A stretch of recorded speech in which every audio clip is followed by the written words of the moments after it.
ফেনীর সোনাগাজীতে প্রবাসী বন্ধুর স্ত্রীকে ব্ল্যাকমেইল করে ধর্ষণ মামলার প্রধান আসামি হারুনুর রশিদকে গ্রেপ্তার করেছে পুলিশ।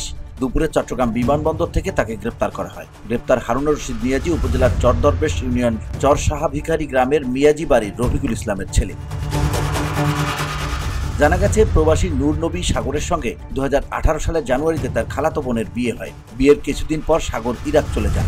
স্ত্রীর ব্যাংক অ্যাকাউন্ট না থাকায় মা বাবার চিকিৎসা ও তার পরিবারের জন্য তার বন্ধু হারুন রশিদ মিয়াজির ব্যাংক অ্যাকাউন্টে প্রতি মাসে টাকা পাঠাতেন ইরাক প্রবাসী সাগর। হারুন সেই টাকা নিয়ে সময়ে সাগরের বাড়িতে যাওয়া আসা করতেন। সাগরের বাড়ির সবার সঙ্গে ভালো সম্পর্ক গড়ে তোলেন হারুন।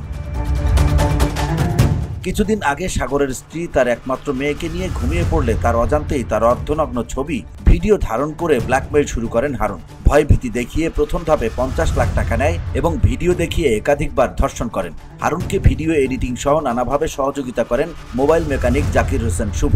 আপত্তিকর ভিডিও দেখিয়ে তা সামাজিক যোগাযোগ মাধ্যমে ছড়িয়ে দেওয়ার কথা বলে প্রবাসী সাগরের জমি কেনার জন্য পাঠানো 30 লাখ টাকা এবং 20 লাখ টাকা মূল্যের স্বর্ণালঙ্কার হাতিয়ে নেয় হারুন ও শুভ।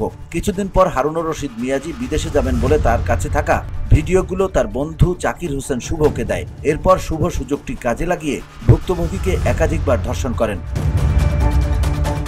ভুক্তভোগীর স্বামী নূর নবী সাগর বলেন, বন্ধু হয়ে আমার প্রবাসে অর্জিত সমস্ত টাকা আত্মসাৎ করে তারা আমার স্ত্রীকে ব্ল্যাকমেইল করে আমার ছোট মেয়েকে মেরে ফেলার হুমকি দিয়ে প্রাক ব্যাংক থেকে 6 লাখ টাকা ঋণ নেয়।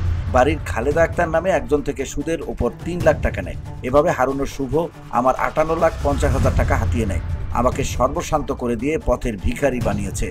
ধুলো, ময়লা ও ক্ষতিকর ধূলিকণা থেকে নিমিষেই মুক্তি দেয় চৌধুরী এয়ার পিউরিফায়ার। এর শক্তিশালী সাকশন ঘরের কোনায় কোনায় লুকিয়ে থাকা সকল ধুলা টেনে ফিল্টার করে এবং বের করে আনে নির্মল ও স্বাস্থ্যকর হাওয়া। পুলিশ জানায়, সম্প্রতি আসামিরা পুনরায় গৃহবধূকে ব্ল্যাকমেইল করে আরও 15 লাখ টাকা দাবি করলে গৃহবধূ ওই টাকা দিতে না পেরে বাড়ি ছেড়ে অজ্ঞাত স্থানে পালিয়ে যায়। এর প্রেক্ষিতে গৃহবধূ 3 জনকে আসামি করে পর্নোগ্রাফি আইনে মামলা করেন। এ ঘটনায় গৃহবধূর দায়ের করা মামলার প্রধান আসামি হারুনুর রশিদ প্রকাশ হারুন মিয়াজিকে গ্রেপ্তার করেছে।